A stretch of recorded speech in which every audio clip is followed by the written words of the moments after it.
Swayam Prabha. Digital India. Educated India.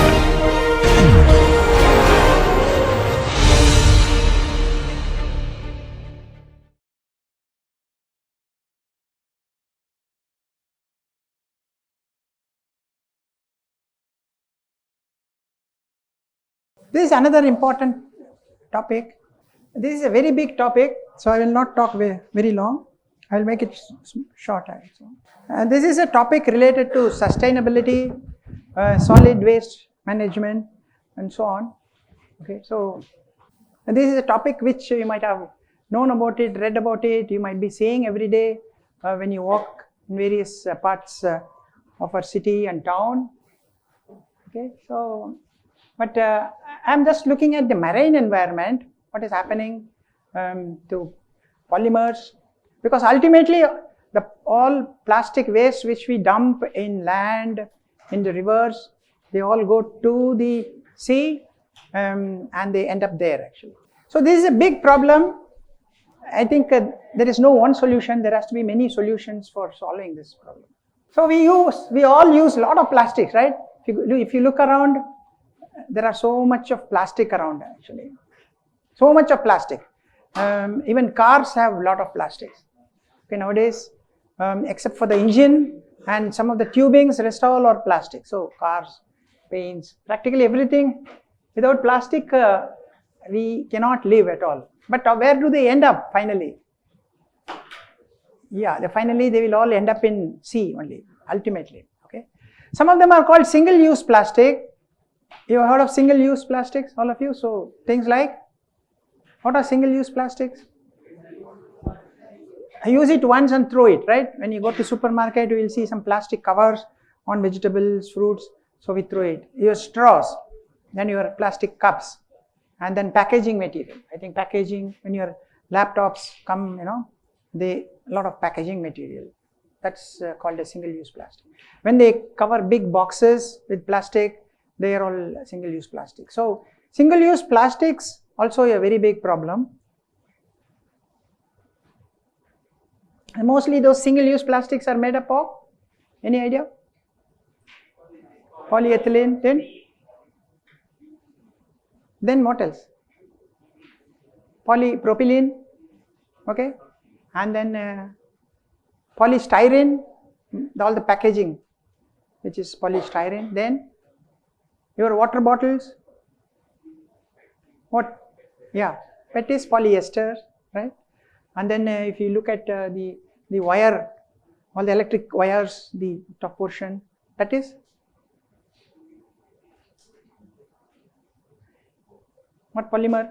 All the wires, we'll see different colors. Even the cables they put in, cables on the roads. What polymer is that? Polyvinyl chloride, PVC. Okay, PVC is another polymer. So all these are terrible single-use polymers. That means we use it only once. But there are many polymers which are in the car. It runs for 10 years and so on. But these single-use polymers, we throw it, and that also gives a big problem to your lakes, rivers, and then finally to the marine environment and so on. Actually, but in the marine there are more polymers, because the ships nowadays are made up of polymers. You see all the catamarans and boats, they put in a lot of polymers. None of them are wooden based. Maybe in the olden time wood was used, but nowadays a lot of these blended polymers. Then you have fiber reinforced plastics. That means they put fibers inside polymethyl methacrylate. So like that, so many polymers. You look at the submarines. They have polymers like polyurethane, polydimethyl sulfones. So many polymers are used in ships, boats, catamarans. All nets, your nets are there, they are made up of, any idea? Which the fishermen use for catching fish? Nylon. Nylon is very, very strong. So it will remain in for about 200 years at least. So many polymers are used, which all end up in the ocean actually.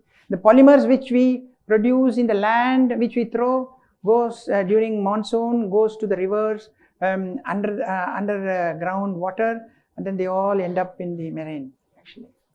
So what happens in marine? You have sunlight is there.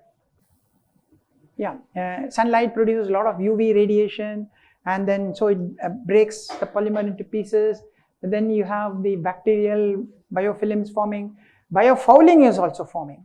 Biofouling is produced by larger organisms. We have in the marine, you will see things like barnacles. You know what is a barnacle?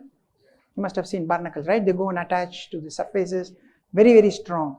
There are other organisms like polychaetes, all these bigger organisms. They all sit on material and they biofoul your surface actually.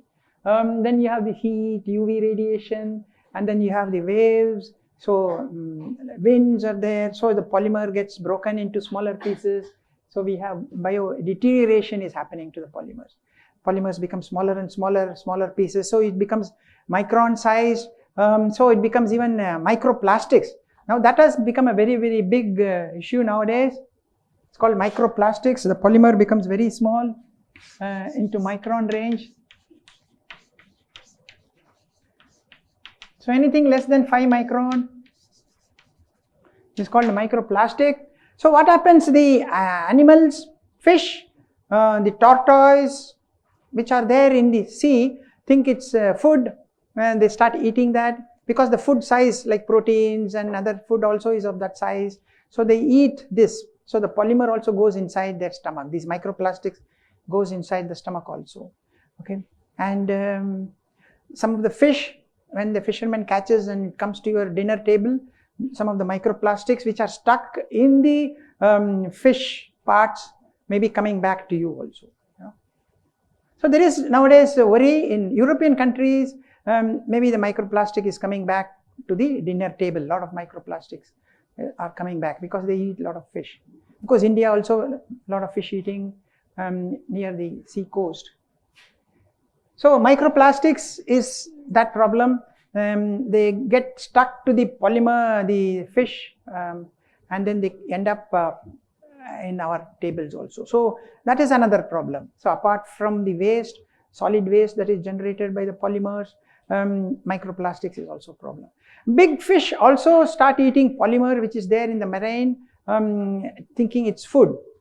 Sometimes whales die because they get choked with so much of plastics that they have eaten. Tortoise gets damaged, they die because they sometimes eat these polymers which are floating in the sea. And there is something called ghost fishing.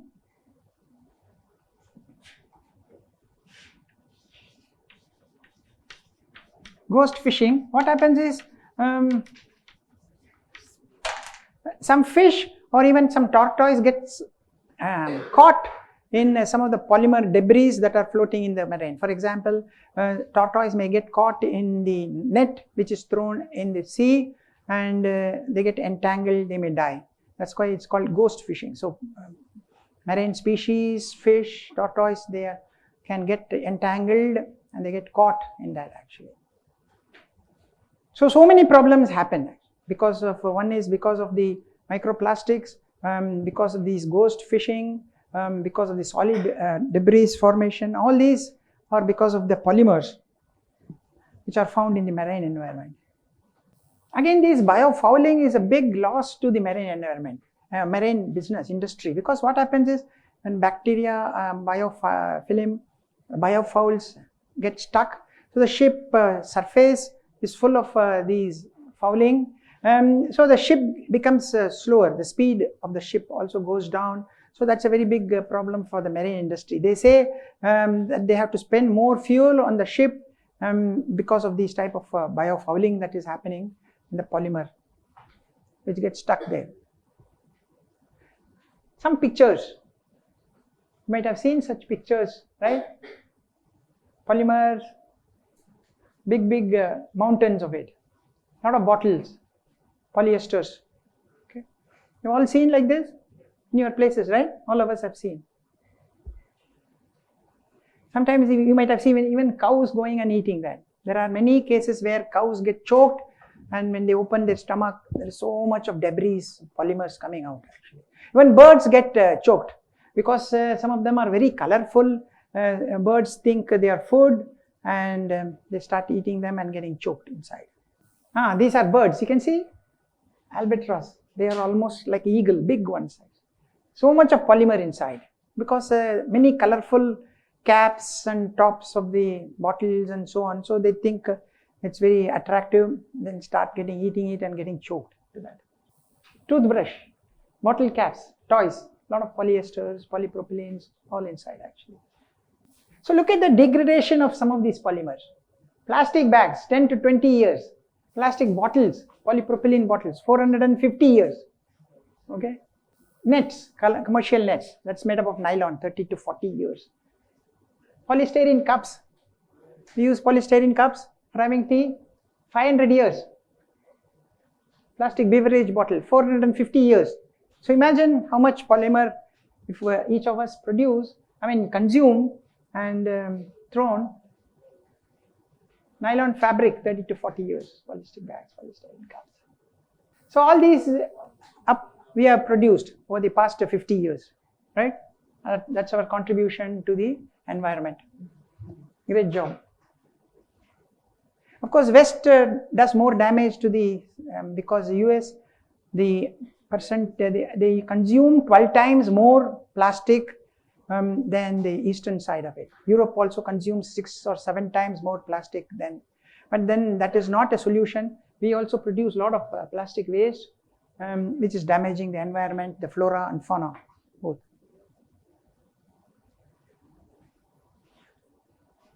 So this is what it's called a ghost fishing. A turtle gets entangled in a net, okay, so it's not able to come out, so it dies. Look at this one, and there is a plastic lid which got holding on to that actually. So big marine, lot of big debris also go inside, which is also problematic, because you see a lot of these ghost fishing, marine species getting entangled, and these type of big plastic also goes and disturbs the rest of the flora also. A lot of very interesting flora in many beaches have got spoiled because of these plastic debris. See, again, animals getting choked, eating plastics. Look at this. This is somewhere in Brazil. So you'll see huge plastic debris. This is our own India. So we can see again a lot of plastic debris, waste. A lot of birds think it's a food and start consuming small plastic material actually. Okay. So almost 4 million tons in India alone we produce plastic. USA 6 billion. So India is 4.5 billion, 6 billion. It's pounds, so divided by 2.20. Okay. Yeah, because they consume a lot of beverages, and there the food, every food is wrapped in US. So every food is wrapped. Even if you buy one small in a supermarket, one small hot dog or something, it will be wrapped. There is something called gyre. There is something called gyre, G-Y-R-E. There are 5 gyres there, North Atlantic gyre, then Pacific gyre. So these are huge. The water, the marine ocean water goes round in a clockwise direction, okay, in these 5. So there are huge ones which goes from, say, Pacific, from North America right down to the Pacific region actually. So what does it do? If there are any waste there, it will get carried round, it will go round, huge, big circles it will make actually. So we have North Atlantic gyre. You can see it goes from Africa to South Atlantic. North Atlantic will go from Europe to North America. Then we have the Pacific gyre. So This is sort of ocean currents. So if there are any waste, solid waste accumulated, it will get traveling round and round, and it keeps getting accumulated round and round actually, So these gyres help the polymer waste to get concentrated, and they start moving. So you can have polymers produced somewhere, dumped somewhere, going to some other place, and then getting landed in some other place in a beach actually. So you can have that sort of situation because of these gyres. So these gyres are huge currents, ocean currents, I would say. Yeah. So at the center of those gyres, would there be waste islands? Like this? Not island, it's whole ocean. The whole thing is ocean. Water is slowly moving. So if there is anything going inside, they also get pushed. They travel round and round slowly. They not at very high speed. They don't have, but like there's an island of waste, right? Oh, in the center, Yeah, in the center. which are not traveling inside, is it? But generally, before they can reach the island, they keep getting pushed. Before you go inside, they get pushed outside. Yeah, they go inside. But if you are traveling in the sea, you can see big patch slowly moving. Those who are going in ships, you can see big patches of solid waste floating slowly going around. That's how they have found out that they are rotating slowly, clockwise rotating ocean currents actually. And they try to take out samples and study. So these gyres, millions of tons of plastic floats in the middle of the ocean. Millions of tons, because it gets accumulated. Maybe if I throw it in Chennai, one piece of plastic bottle, so it will go into one of those gyres here, Indian Ocean gyres, and it may end up somewhere in Africa also, possibly, right? So because of this slowly rotating, and so on, vice versa, and so on actually. So these gyres do that job. So it's collecting trash from all over the world. So these big gyres collect a lot of trash and goes around. So the plastic waste from one place also gets kind of taken up in some other place. You may find some plastic waste, like I said, produced in one part of the world, ending up in some other part of the world also actually. So we can see that United Nations Environment Pollution Board has seen that every square mile of ocean will have 46,000 pieces of floating plastic actually. So it is increasing only, it's not decreasing, because we keep on dumping a lot of waste, our population also keeps increasing. We use more convenient products which end up like this, more convenient type of products which we end up like this. So this microplastic is another problem which has come up recently. Anything less than 5 micron, they call it microplastic. So you can try to see that. You can view it better under a microscope in micron size. So these microplastics, they also come back into fresh water also, because ultimately everything is interconnected. River to ocean, ocean to rains, and rain falling down, again it's coming to rivers. So they're all interconnected with each other. So we cannot say problem is there, problem is not there, because everything is interconnected. And then the flora, fauna, the food we eat, it comes through the food chain. So we are all interconnected, including the animals, rivers, ponds, ocean, and human actually. So the microplastic is a bigger worry. Whether we are already consuming microplastics, we still don't know, but there are a lot of studies being done in India also. They say some water which we get in water bottle also contains microplastics. Of course, fish people consume also has microplastics, and so on. But this actual data is not there. Solid data is still not there with respect to Indian conditions. Another problem is they add many things to plastics. Okay, do you know what all they add in plastic? Any idea? It is not pure, say polyethylene, it's not pure polyethylene.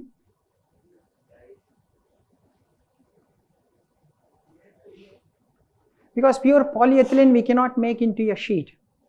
that flexibility is not there. So they have to add something called, any name? Anybody has any idea about the name? To make it into a film, make it flexible. Otherwise, it will be like aplam only. Polyethylene, if you melt it, it will be like aplam. But if I want to make it like a film, they add something. What is the name? Can anybody think of some name?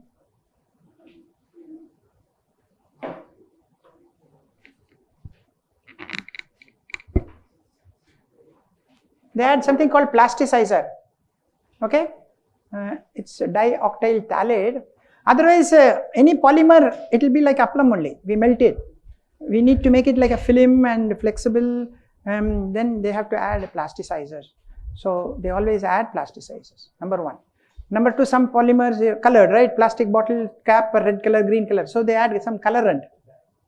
Okay, and then like that they add 2-3 things. The anti-ozonants, then UV stabilizer, because UV is very strong. They can break polymers, so they add some UV stabilizers. So there are at least 4 or 5 chemicals that are added to any polymer, plastic bottles or wrappers, everything, to make it more usable. So they also can come out. They also can leach out. Okay, so they can have their own toxicity also. That's another problem. Because when we throw it, the plastic, and you have sun and UV and winds, those chemicals may be coming out, UV stabilizers may be coming out, colorants may be coming out, the plasticizers may be coming out. They are also toxic. There are studies about, toxic means if it coming out in large quantities and then get accumulated, they can be toxic. So that is another problem. Whatever is added in those plastic, coming out can also be a big problem for us actually.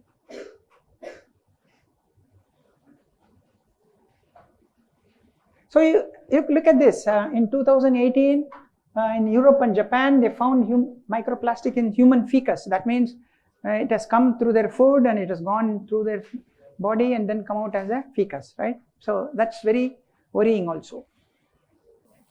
They don't evaporate, no. They will melt at say 175, 180 degrees. So it will not have evaporation temperature.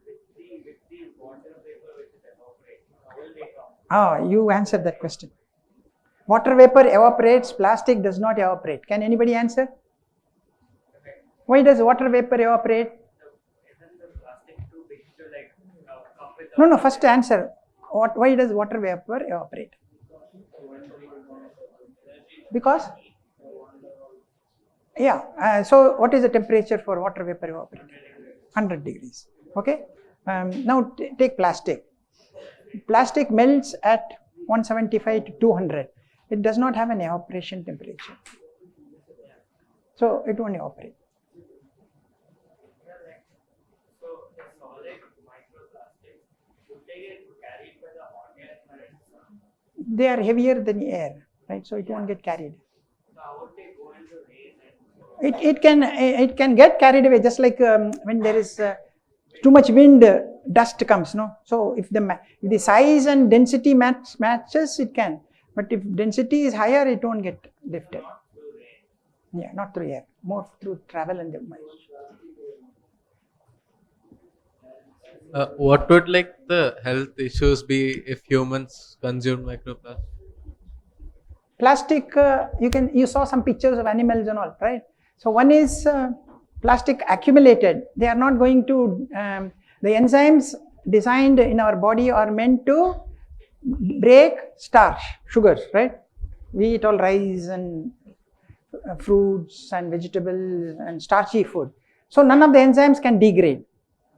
That is number one. So number two, if they are too small, they can go and bind to the tissues. So they can't get released out of the tissues. That is number two. So the microplastics can slowly build up bound to our stomach tissues. Number three, there are chemicals which I said, the dioctyl phthalates and other antioxidants. So they can get released. We don't know what will be over a long period of time, the toxic effects of all these actually. So these are the problems. So it won't degrade because we are designed to eat sugars and starch and fibers. All our enzymes are like that. So it won't degrade into smaller particles. So, and because they are small, they can get bound to the tissues and get stuck to the tissue. Just like fish.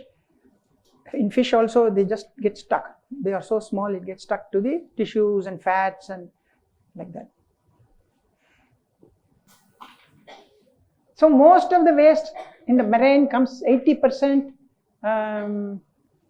from the land based.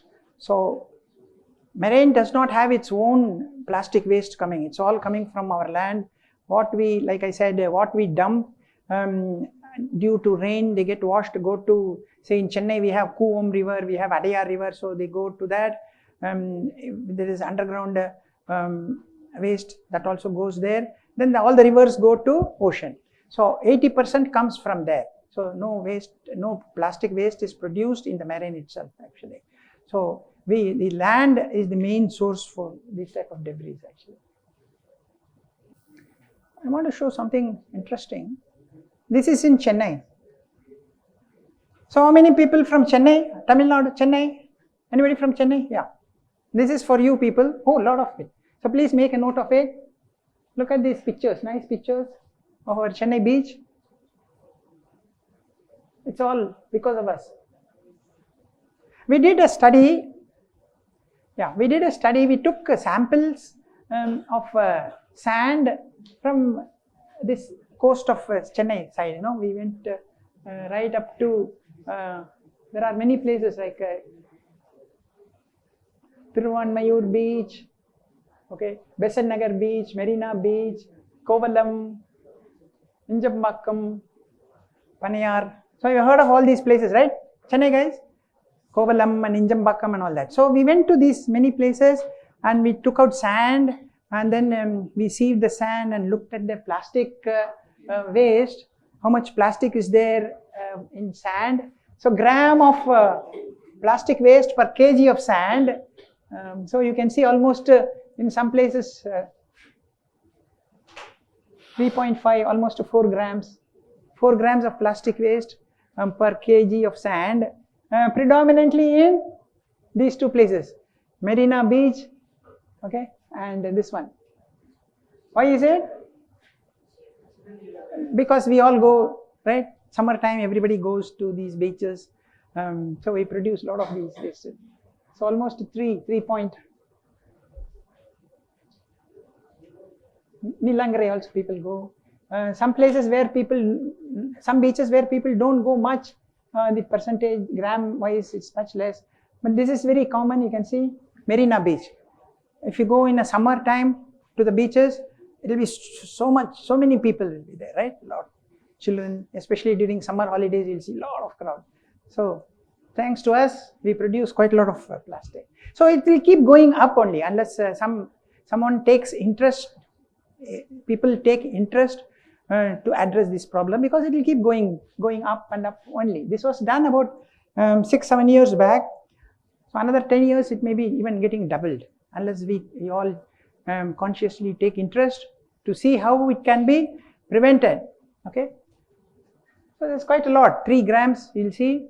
So what we did is we collected the sand and then we sieved the sand and then collected the plastics and then looked at the plastic type. Okay, so a lot of plastic wrappers were there, a lot of plastic wrappers, plastic straws were there, plastic straw, and then the cool drink, especially near the beach side, you will get a lot of shops will be there selling cool drinks, right? So you must have all had cool drinks. All of you had cool drinks there in beach, right? And then where did you throw those plastic straws and cups? Down somewhere? So that's how we produce almost 3.5 to 4 grams of liter. So these are some pictures of how bacteria sitting on the plastic. These are green color is live bacteria, red color is dead bacteria. So the bacteria starts, as soon as these plastics are put in the ocean, first bacteria start sitting on it, and then you have bigger species like barnacles and so on. I have some pictures of this actually. Let's not go, I think we'll stop with this.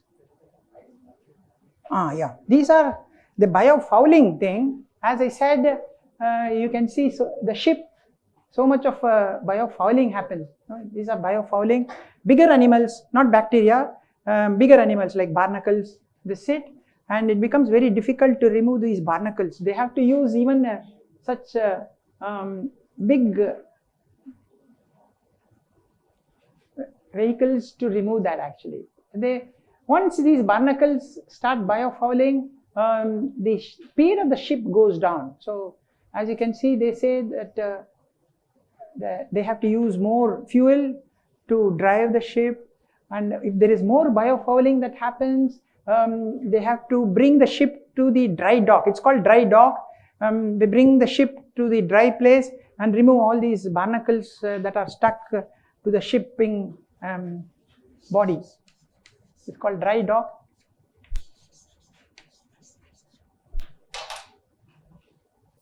So you can see some plastic, and this is called polycarbonate, very new.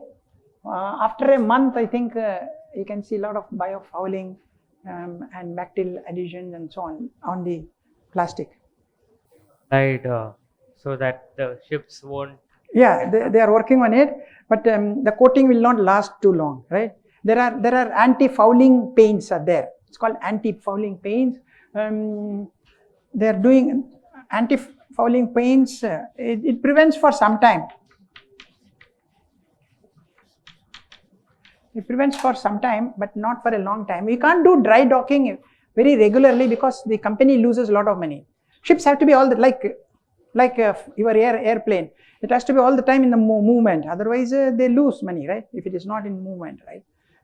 So the company will lose a lot of money. So they don't want too much of dry dock. But then anti-fouling paints work for some time, and then some time. And then there are many restrictions on the anti-fouling paint. You can use very toxic chemicals to kill the barnacles, but then United Nations have many restrictions on what type of materials we can use for anti-fouling.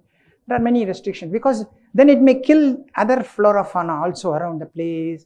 So that's a big thing actually. So there are many restrictions, but a lot of research is being done on anti-fouling paints. Paints which will last long on the ship body, at the same time kill, but it should not affect the remaining flora and fauna. So looking at natural based anti-fouling paints which will not kill other flora. So that's a very big research area that's happening actually, very big, because they're talking billions of dollars. So ship industries are doing that. And so you can see very new polycarbonate and then biofoul. Even if I wash and I scrape also, still those barnacles stick. They are not, we cannot remove that. We have to use some acid treatment to remove those things actually. Even if you wash it, scrub it, we put soap, still whatever is stuck will not come out. So because the adhesive is so strong, we have to use acid to remove that sort of adhesive actually. So how to degrade polymer? That's always been a big subject that's going on. Of course, using biopolymers, but then biopolymers are not so strong as like polypropylene or polyurethane or that's one of the biggest problem in biopolymer. Natural polymer blends, starch, Gorgum. In my lab, we are looking at many of these natural polymer. So these are some products available in the market. They are good only for single-use plastic, not for engineering application where you need a lot of strength. If you look at car fender, it has to take a lot of impact strength. We can't use biopolymers which does not have strength. And then car fender is always open to rain and sun. So it has to be withstanding all those harsh conditions. So still biopolymers are used only for some application, like spoons and then maybe some bags, putting kachara, putting waste material. Only for such applications there are biopolymers. Not for engineering application. Engineering means you need a lot of strength, which needs harsh environments. It should be withstand more impact properties and so on. So the biopolymers is still not happening. And cost is another factor actually. Biopolymer cost is very high when compared to polyethylene. It will cost 20 paisa per se kg, whereas if I use a biopolymer, it may cost me about 2-3 rupees per kg. So big difference is there. Polyethylene is made from, any idea how polyethylene is made? It is made from ethylene, of course. Then how is ethylene made? How is ethylene made? From petrochemical, right? So you have a petrochemical distillation, so it makes methane, all the problem right up to petrol, then it goes to diesel, waxes. So in the top we have all the hydrocarbons. So that's from where we make the ethylene, correct? Then ethylene is converted into polyethylene. So that's only huge. If you go to some of those petrochemical complexes like Reliance and all that, huge factory. It's almost like the entire, no, it's almost half of 1/4 of IIT size, such big complexes. So it's very, very cheap, 20 rupees, 20 paisa. Whereas biopolymer, we have to get it from some natural sources. So it's very, very expensive. So that is another problem. The spoons, the plastic spoons will cost you only less than 1 rupee. But when you go for biopolymer based plastic, then it will cost you 4 rupees. So that's a problem. So biopolymer means polylactic acid is there, polyhydroxybutyl, PHBA, polyhydroxybutyl alkanate is there, glucons is there, polycaprolactone. So all these are much expensive than the normal plastics, polyethylene or polypropylene, things like that. So that is another problem which companies are not going into. In Tamil Nadu, they have banned the plastics 1 year back. So nobody is supposed to use plastics. So they are not still switching into biopolymers because they are expensive. PLA bags are there, but that costs much more than your plastic bags, old plastic bags which we used to use actually. It will be like 2 rupees, 3 rupees. Plastic bag will be cheap because in any shop they will give it to you free. So that's a big problem. The cost is a very big problem. So these are some issues. That's why we still have not moved completely into biopolymer. Partially in some applications, not in all applications, you can move into biopolymers actually. So these are some challenges on use of plastics. Okay, I will stop with this because I wanted to talk about a very important area of plastic waste and how one could do some research related to biopolymers. So there is a lot of scope to look at new biopolymers which will have matching properties with the existing polypropylene, for example. And of course, next step will be bringing down the cost part of it actually. Okay, so there is a lot of scope in this particular area, which is very important. As I showed you, it's very, very important for the generations to come. Maybe your grandchildren will see different numbers when compared to if we do not really think seriously and move towards that direction. Okay, thanks. Sir, you told like there will be like a million tons of plastic, so there will be notorious amount of microplastics, sir. So is there any solution to eradicate this microplastics? There are, as of now, there is no offhand solution because everybody, if you look at UNEP and WHO, they say microplastic is there. They're not, so far nobody has given solution, which is microplastic in ocean, nobody has given. All they are saying is, let us stop now. Otherwise, it's going to get worse and worse. That's what they are saying. They are not giving any solution. But the plastic waste in land, we can find a solution. That is easy. But plastic waste in marine, nobody has found solution. Fungi has been discovered which makes the degradation of plastic fast. Yes. So we had been working quite a lot from fungi, from bacteria. But it's easy to control in the land. Imagine in the marine, they're all traveling, moving, ocean currents are there. Then wind is there, so it's difficult to work in open. But in a land, yes, we can look at it actually. So we have been working on some fungi and bacteria. Suppose there is a plastic dump yard in this whole place in Adyar region. I am in the land, then it's easy to work on actually. We can spray with the fungi and then see the degradation. One is it is slow, but if it is enclosed region, it is easy to work on actually. In one of the slides, you mentioned on 40,000 pieces of plastic per square mile in the ocean. So what would be the size of these particles, sir? Because if it's microplastics, No, it no, would be they are very, not very small. microplastic. They are bigger particles. Bigger particles. Bigger particles. Microplastic we can't see through. Generally we can't see through. It has to be through a microscope. And then we have to separate the proteins, all those things from microplastic. So if I go to marine and take a filter, you could have other proteins and floating planktons, everything will be there. Sir, is there any way to like clean those sea bodies from these plastics which are plaguing them? Clean which one? Like cleaning those marine bodies which have already been. But I have no idea. You should maybe in the future go into that research. I am showing you all this because you guys should go into that research. As of now, there is no solution for microplastics in ocean. Like I said to him, no, we can think of reducing, but we cannot think of any removing which is available, which is present as of now. You can get into that research. Like, for example, Save the Seas, which aims at taking plastics out of the ocean. So how much of an impact are they really making? Taking out of the ocean is still not happening. Now we are still in the studying phase.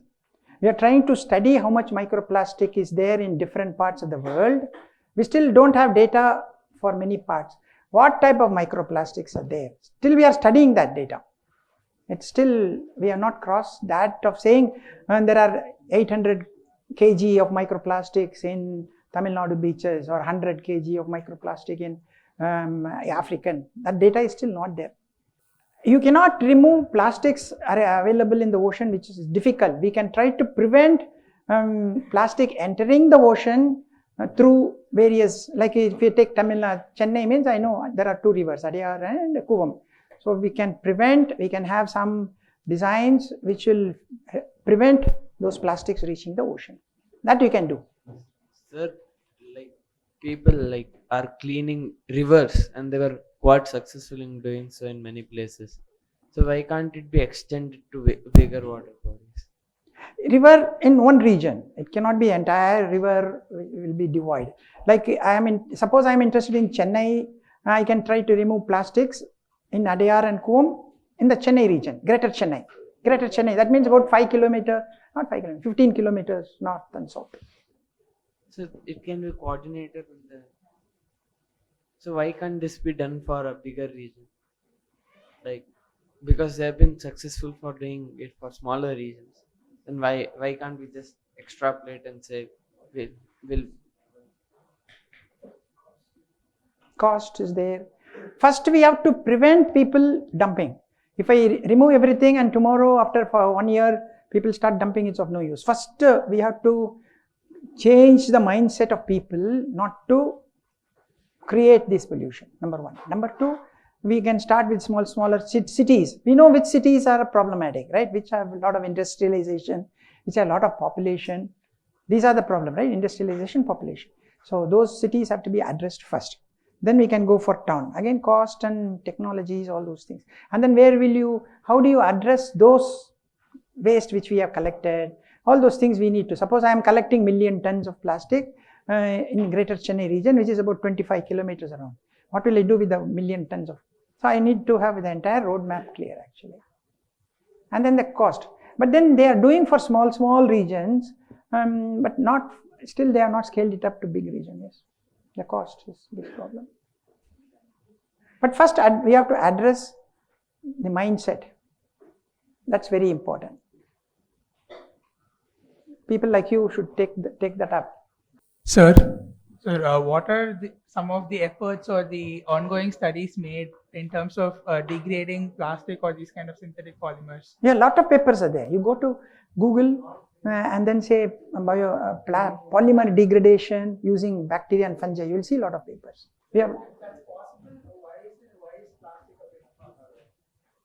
See, I can do it in lab. Imagine a river which is about 25 kilometers. There is a lot of wind and so everything is there. So how much quantity of bacteria you need to add, how much of glucose I need to add, then will it be enclosed? It's moving all the time. So those are issues. That is the problem actually.